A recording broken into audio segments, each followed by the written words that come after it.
Hi guys, I was just thinking and I started laughing.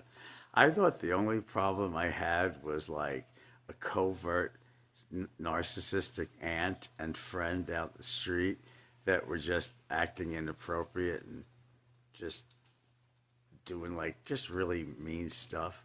But a year later, and I realized I've been psyops my whole life, been unalive, tried to unalive me, my parents tried to unalive me.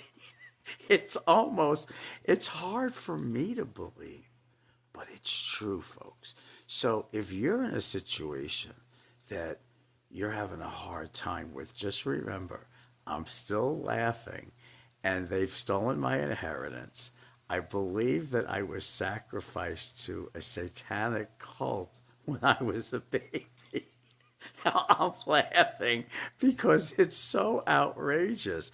But I can't wait for like the real paperwork facts to come out because I'm going to have a field day with this. I mean, just think about the poetry I can come up with and the videos and just the artistic stuff.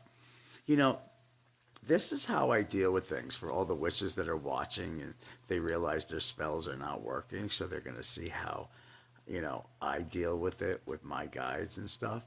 Well, this is how I deal with it. Let me give you a little clue so maybe you won't need to suck the energy out of somebody else. You have your own energy, you see. You have it. You just have lost touch with it.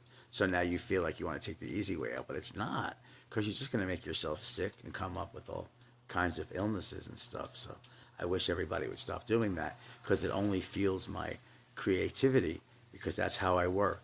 If you say I can't do something or you spell me into not being able to do something, I'm going to do it so much better than I had originally done it. It's like alchemy times 10.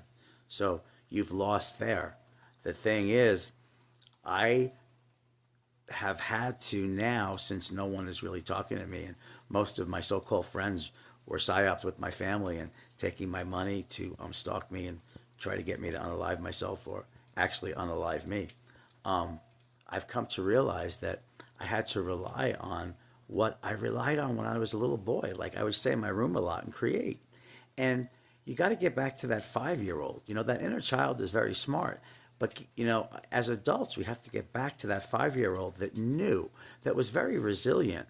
And even though, mommy was out of her effing mind, that 5 year old knew to go in its room and create their own reality. And I am creating my own reality, and no one's going to create that for me. And no one is going to have the power over me. I don't care if it's a boss, if it's a lover, if it's a friend, if it's a rental agent, if it's a teacher, if it's an office worker. I don't care who it is. I decide my destiny, me and my most higher power. That's who decides my destiny, not you. And I don't sit around and try to decide your destiny. If anything, I've helped people with their destiny. And for people that are having a hard time sticking up for themselves, for some reason we're so codependent that we don't even want to, tell the people that are trying to unalive us that that's not okay. Start telling people it's not okay. They don't like you anyway, because if they did like you, they wouldn't be doing these mean things to you. So we have to get to a point within ourselves that we realize who a lot of people are.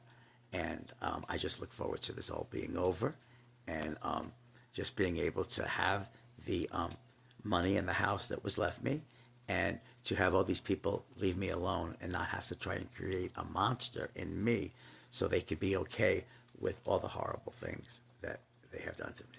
Anyway, I'm going to have a good time tonight and I'm going to create and love myself and hang out with one good friend that I have left. Okay, take care, everybody, and have a good evening.